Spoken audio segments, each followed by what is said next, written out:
Welcome. If you're joining us today, you are likely running a business, maybe managing a marketing team, or maybe you're just endlessly fascinated by the rapid and honestly pretty chaotic evolution of technology. Which is completely understandable right Oh, now. yeah. It is a lot to keep up with, but whichever camp you fall into, we are so glad you're here with us for this deep dive. Absolutely. Today, we are taking a massive stack of research centered around the Bright Brief, specifically the edition called Mastering AI Search and Smarter Marketing Strategy. Right. This is a highly detailed curation put together by David Tal. He's the advertising futurist and director at BrightLead Digital. And they operate primarily as a marketing agency focused on local business owners, which gives this a really practical angle. Exactly. So our mission for this deep dive is to cut right through the deafening noise of the current AI hype cycle. I mean, we are looking at some heavy-hitting reports today. We've got stuff from Search Engine Journal, Digiday, Search Engine Land. and Adweek. And we're going to use all of that to figure out exactly how AI is fundamentally rewriting the mechanics of online visibility, content creation, and media buying. And setting the tone for our entire exploration today, we really have to anchor ourselves in the core philosophy that BrightLead Digital presents throughout this briefing. The foundational truth of this new landscape is that simply having the most tools is not going to win you the game. Right, because anyone with a corporate credit card can just buy a subscription to the latest generative software platform. Exactly. That is no longer a competitive advantage. It's just table stakes at this point. Yeah. The businesses that are going to win this next era of search and marketing are the ones using those tools with fundamentally better human judgment. It's about applying rigorous, critical thinking to the technology rather than just letting the machine run on autopilot and, hoping for the best. Okay, let's unpack this because the very first major shift we need to talk about completely upends the traditional playbook for getting found online. It really does. I was reading through the Search Engine Journal data included in the brief, and it details the new rules of AI search and SEO. For the better part of 2 decades, the holy grail for any digital strategy has been ranking in the top 10 organic search results on Google. Right, the classic blue links. Exactly. But the data here highlights a massive structural shift. When people use Google's new AI overviews, where the search engine parses the internet and generates a direct synthesized answer at the very top of the page, the citations the AI uses to build that answer frequently do not come from the pages that currently rank in the top 10 traditional organic search results.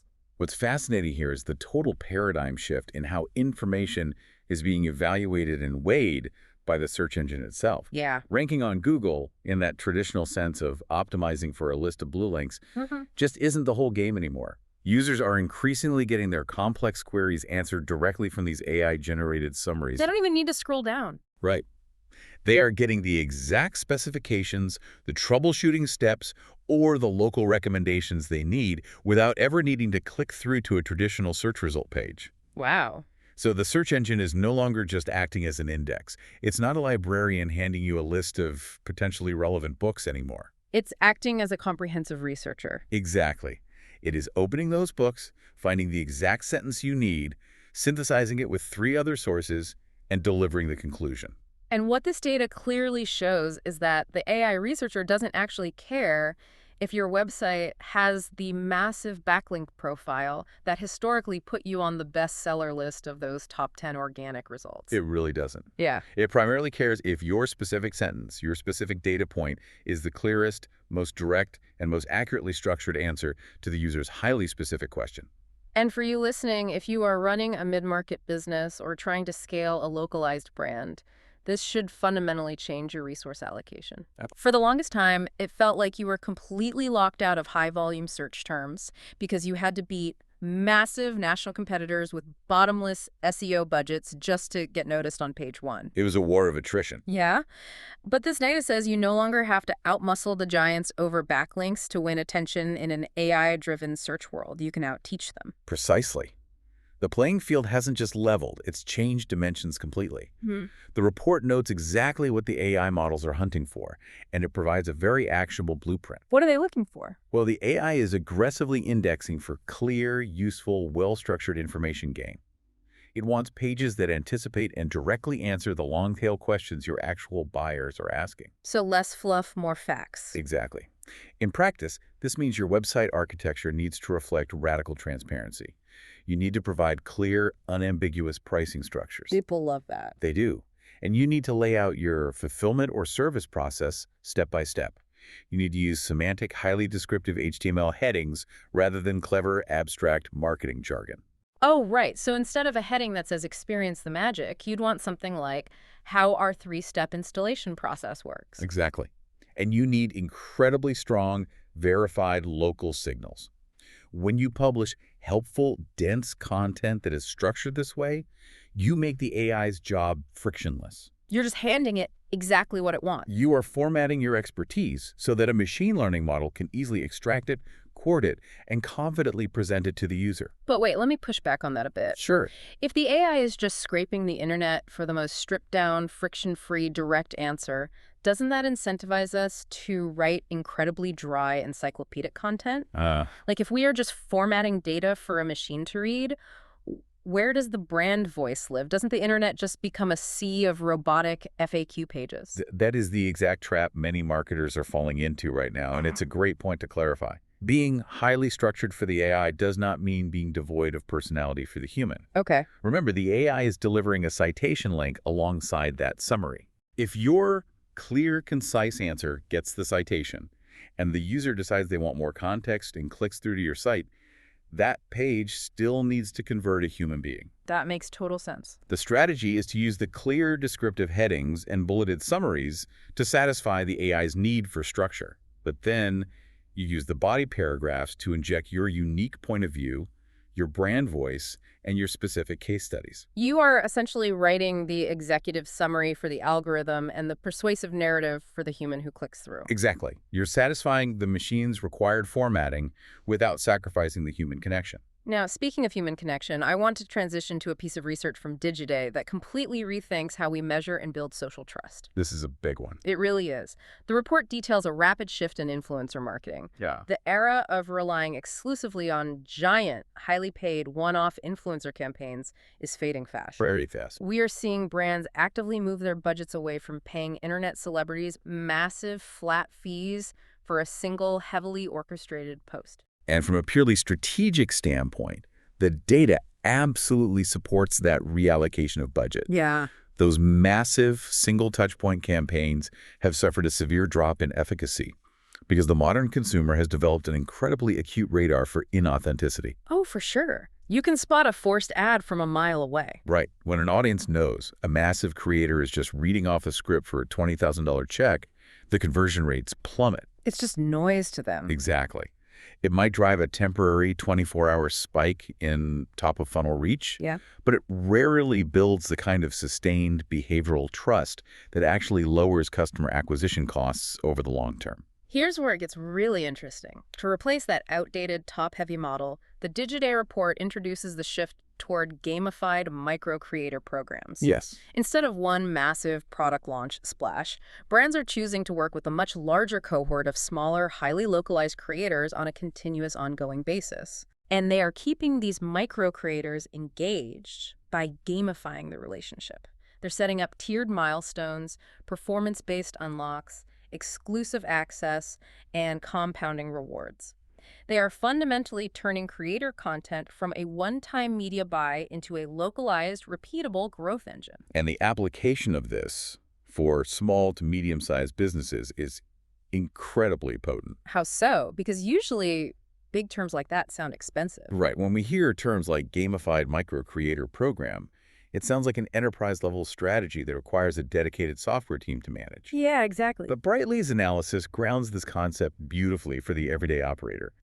You don't need to sponsor lifestyle vloggers with 1 million followers. Okay. You can build a localized ambassador tier using your actual existing customer base. Oh, wow. Think about your power users, your most local advocates, your referral partners, or niche community leaders who already possess genuine authority in your specific geographic or industry vertical. Right. But practically speaking, managing a spreadsheet of 50 different micro creators, tracking their individual milestones, and mailing out tiered rewards, that sounds like an absolute operational nightmare compared to just wiring one check to a minor celebrity and being done with it. It does sound like a lot. How does a busy marketing team actually execute that without grinding their entire workflow to a halt? That is exactly why the gamified aspect is crucial and why technology is the bridge here.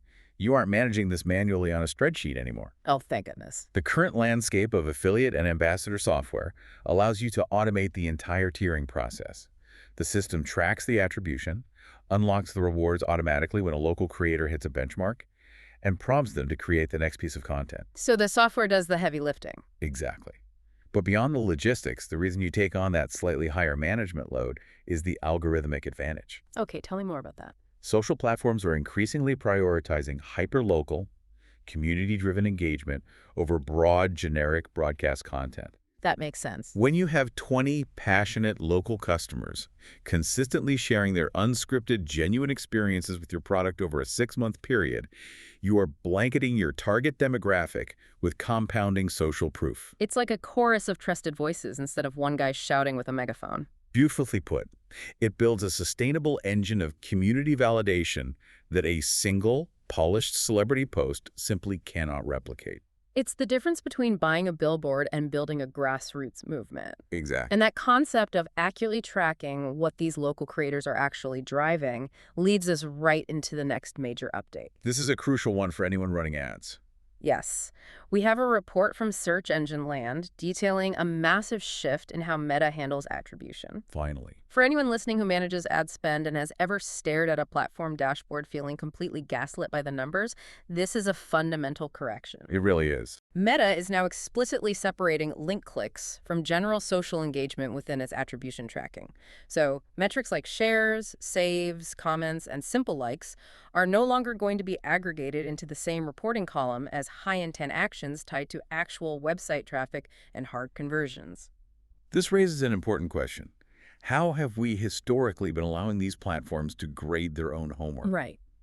For a long time, the default reporting structures on major ad networks relied heavily on mixed attribution. They blended low-intent vanity metrics like someone simply double-tapping an image as they mindlessly scrolled past with actual highly valuable off-platform actions, like someone clicking through your landing page and submitting a lead form. It's comparing apples and oranges, but putting them in the same bucket. Exactly. And the danger here isn't just that a marketing manager might misread a dashboard.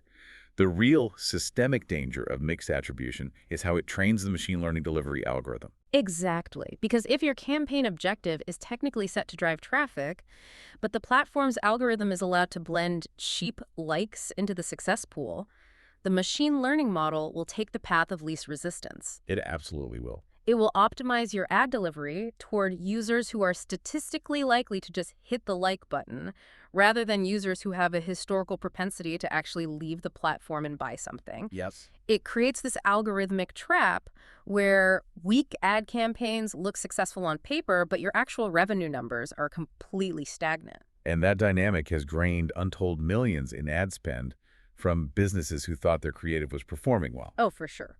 By officially separating the engagement metrics from the actual click-through and conversion metrics, Meta is forcing a level of platform honesty that has been missing for years. It prevents the algorithm from hiding poor traffic performance behind a smokescreen of cheap social engagement. So what is the core benefit for the listener here? For the listener, cleaner data means an immediate removal of operational excuses. It allows you to look at your reporting, instantly isolate the creative that is genuinely driving high-intent traffic, and aggressively reallocate your budget away from the ads that are only generating superficial applause. It forces everyone to move from vanity to reality. I love that. It's a game changer. Now, speaking of creative performance, let's look at the technology we are using to actually build those ads. We are moving to a fascinating report from Adweek regarding the rapid maturation of AI video This tools. space is moving incredibly It fast. really is. The coverage zeroes in on recent updates that have finally solved for scene consistency, camera control, and cohesive story flow. Now, those are very specific technical video production terms, but the industry excitement around this is massive. Huge. We are essentially watching generative AI video evolve from a glitchy, unpredictable novelty into a highly controllable, practical engine for real-world media buying. We do need to ground that excitement in the practical application, though. Okay, let's do that. When Adweek highlights temporal scene consistency and camera control, it might sound like a feature set designed solely for independent filmmakers. But the business reality of this technological leap is profound for everyday direct response marketing. How so? Until very recently, AI-generated video was too disjointed, morphic, and unpredictable to use in a professional advertising environment. Right, where a person has 6 fingers in one frame and 3 in the next. Exactly. Or your core product might look completely different from one frame to the next, rendering the asset totally useless for brand building. What these updates signify is that AI video has finally crossed the threshold of stability. It is consistent enough to be deployed for actual high-volume ad testing. But is it actually indistinguishable enough to use, or are we just going to flood the feed with that weird, uncanny valley aesthetic where the lighting is just slightly off and everyone moves in slow motion? Does this actually replace shooting real video? It doesn't replace the need for hero brand assets or authentic human storytelling. The play here is velocity of testing, not necessarily winning a cinematography award. Ah, okay. We all know that creating high-quality, varied video creative is the biggest bottleneck for any growth team. It is prohibitively expensive to hire a crew, rent a space, and spend a week in post-production just to test out 3 different hooks for a single ad concept. It's a massive pain point for small businesses especially. They rarely have the budget for a full production team. Exactly. Better, more consistent AI video tools fundamentally democratize this creative testing phase. Give me an example of how that works in practice. Let's say you have a core product, and you want to know if your audience responds better to a stress relief angle, a time-saving angle, or a cost-saving angle. Okay. With these stable AI tools, you can generate professional-looking B-roll and varied visual hooks for all 3 angles in an afternoon, for fractions of a cent on the dollar. It allows a mid-market team to operate with the creative iteration speed of a massive global agency. You can rapidly test multiple ideas, swap out local geographic backgrounds for different markets, and iterate on your messaging without needing a full production crew every single time. And in modern digital advertising, the speed at which you can test and discard losing creative is the single biggest predictor of a low customer acquisition cost. Exactly. Finding the right visual hook faster leads directly to a more profitable ad account. It is an engine for discovering what resonates, which you can then choose to scale up with actual human shot production once the data proves the concept works. So what does this all mean? We've talked about structuring your site so the AI researcher can find you, utilizing software to manage localized micro-creators, leveraging cleaner data to force algorithmic honesty, and using AI video tools to test creative 10 times faster. Like a lot of power. It is. But if AI is helping every single business write faster, code faster, and generate video faster, aren't we just accelerating toward an absolute ocean of digital noise? Yes, that's the fear. If everyone has the same tools to produce 10 times the content, how does your specific brand actually stand out and earn the conversion? That is the defining existential challenge of this entire new era of marketing. And to answer it, we have to look at a critical operational framework provided by Search Engine Land, which BrightLead strongly advocates for. Okay, what is the framework? The absolute golden rule, the non-negotiable mandate for any team integrating AI into their workflow is this: do not publish first drafts just because they are instantaneous. Wow, yes, do not publish the first draft. The ultimate trap of generative AI is the illusion that speed of output equals quality of thought. AI gives you incredible operational speed, but a human expert must remain entirely in the loop to dictate the strategic clarity, the empathy, and the actual utility of the content. And the Bright Brief lays out a highly practical 5-step quality assurance framework for any AI-assisted asset, whether that is a blog post, a landing page, or an email sequence. Let's walk through this, because this checklist is the operational shield that prevents your brand from drowning in a sea of AI-generated sludge. I love that. Okay, step 1 is absolute verification. You have to check every single fact, statistic, date, and claim. Because we know these large language models hallucinate. They will confidently invent data that sounds incredibly plausible. It is your ultimate responsibility to ensure the integrity of the information. Right. And step 2 is about business alignment. You need to ensure the primary offer and the call to action are impossible to miss. Because generative AI can sometimes write these beautifully flowing, highly conversational paragraphs that completely forget to actually direct the user on what to do next. Exactly. You have to step in and ensure the commercial objective of the page is front and center. Then step 3 requires hyperlocal validation. Confirm that all geographic details, regulatory nuances, and specific service information are entirely accurate for your market. This is huge.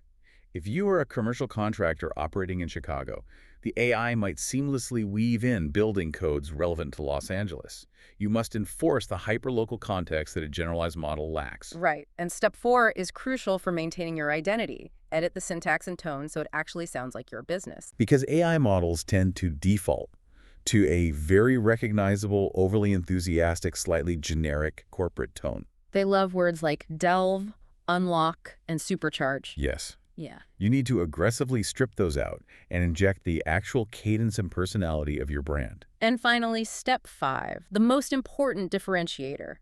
Add one real, nuanced example, a hard-earned insight, or a specific lesson from your own authentic human experience in the field. If we connect this to the bigger picture, this 5-step QA framework perfectly encapsulates the BrightLead Digital team's overarching perspective on this entire technological shift. Which is? Generative AI is a phenomenal tool for eliminating the friction of the blank page. It can speed up your production workflows exponentially, but terrible content, even when produced at scale for $0, is still just terrible content. It doesn't convert. No, it doesn't. The businesses that emerge as the dominant players in this landscape will be the ones that use AI to execute the heavy lifting of the initial drafts and then rigorously apply their own hard-won industry expertise, their editorial judgment, and this specific checklist to make the final output genuinely valuable to the end consumer. Yeah. Better, faster technology will absolutely never save a fundamentally weak market position or an unclear offer. If your underlying business strategy doesn't actually solve a problem for your buyer, all the AI video tools and SEO structuring in the world won't make them open their wallets. As we synthesize everything we've uncovered in this deep dive, a very clear, modernized roadmap emerges for your business. First, the rules of search visibility have irreversibly changed. The algorithms are now actively rewarding structural clarity and direct, accurate answers over traditional keyword stuffing and backlink hoarding. Yes. Second, when it comes to engineering social trust, deploying gamified micro-creator programs and activating local ambassadors is proving systemically more effective than rolling the dice on massive one-off influencer campaigns. Absolutely. Third, cleaner attribution data from networks like Meta is finally exposing the algorithmic trap of weak engagement bait ads. That means you can confidently put your budget where it actually drives high-intent traffic. That's a huge win. And fourth, the stabilization of AI video tools has crossed the threshold from technical gimmick to a highly practical testing engine, democratizing your ability to rapidly iterate on creative hooks. The ultimate takeaway here, the central unifying thesis of all this diverse source material, is a remarkably grounding thought for business leaders. Let's hear it. Despite all the incredibly futuristic, rapidly shifting technology we've dissected today, sustainable market growth still fundamentally comes from simple, strategic improvements executed well and executed consistently. Your operational strategy should not be about frantically adopting every new software tool just to say your team uses AI. It should be about carefully deploying these specific tools to create leverage and speed in your workflow. Absolutely. But never at the expense of adding more thoughtless noise to your customer's feed. Right. Your mandate, above all else, is to consistently answer your buyer's real questions with absolute, undeniable clarity. That is the exact mechanism by which small and medium-sized businesses can punch significantly above their weight class in the current environment. It is an incredibly exciting, highly volatile time to be building a brand, but it requires profound intentionality to navigate successfully. And I want to leave you with one final, slightly provocative thought to mull over as you sit down to review your own marketing strategy this week. Go for it. We've spent this entire deep dive talking about how to optimize and adapt your content so that the AI can easily find it, accurately pull it, and confidently use it to answer your customers' pressing questions. Right. But as we, as an entire society, begin to rely more and more on these AI interfaces to feed us our daily information, what happens when the AI isn't just answering the questions we type in, but actually starting to proactively suggest and structurally shape the very questions consumers think to ask in the first place? Oh, wow. How do you prepare a marketing strategy for a future where your customers' innate curiosity is being actively guided and bounded by the exact same algorithm you are currently just trying to rank on? Thank you for exploring this complex landscape with us. Keep questioning your assumptions, keep adapting your workflows, and we will catch you on the next deep dive.